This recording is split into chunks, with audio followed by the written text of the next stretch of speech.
మేమంతా సిద్ధం బస్సు యాత్ర 20వ రోజుకు చేరుకుంది. విశాఖలో బస్సు యాత్రను ప్రతిష్టాత్మకంగా తీసుకున్నాయి వైఎస్ఆర్సీపీ వర్గాలు. భోజన విరామం తర్వాత గోపాలపట్నం నుంచి మొదలైన యాత్ర విశాఖపట్నం చేరుకుంది. అక్కయ్యపాలెం, మద్దెలపాలెం, వెంకోజీపాలెం, హనుమంతవాకు మీదుగా ఎంవీవీ సిటీకి చేరుకుంటుంది. ఎండాడ వద్ద సీఎం జగన్ రాత్రి బస చేస్తారు.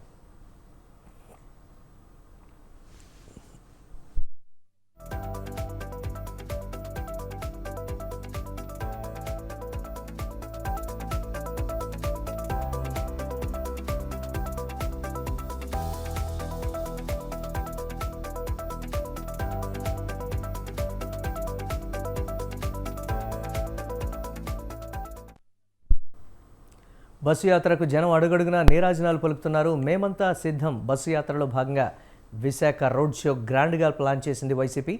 3 రాజధానుల కేటగిరీలో విశాఖకు అత్యంత ప్రాధాన్యత ఇస్తోన్న అధికార పక్షం విశాఖలో సీఎం జగన్ రోడ్ షోను ప్రతిష్టాత్మకంగా తీసుకుంది.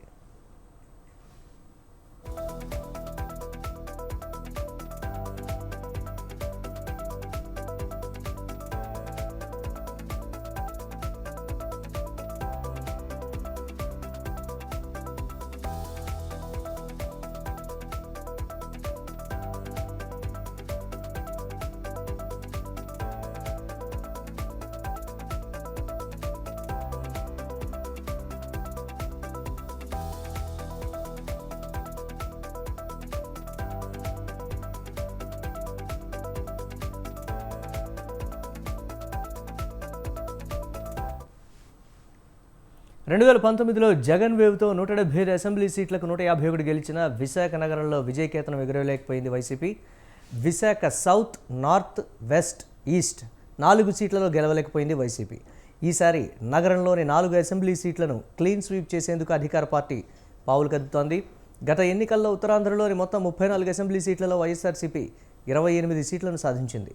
విశాఖ సిటీలోని 4 సీట్లు, శ్రీకాకుళం జిల్లాలోని టెక్కలి, ఇచ్చాపురం సీట్లు మాత్రమే కోల్పోయింది.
ఈసారి వైనాట్ 175 వ్యూహంలో భాగంగా వీటన్నింటినీ తన ఖాతాలో వేసుకోవాలని చూస్తోంది అధికార పక్షం.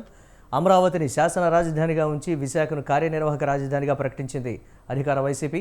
ఎగ్జిక్యూటివ్ క్యాపిటల్గా విశాఖ ఉంటేనే రాష్ట్రాభివృద్ధి సాధ్యమనేది వైసీపీ వాదన. ఈ నేపథ్యంలో విశాఖ రోడ్ షో మరింత ప్రాధాన్యతను సంతరించుకుంది.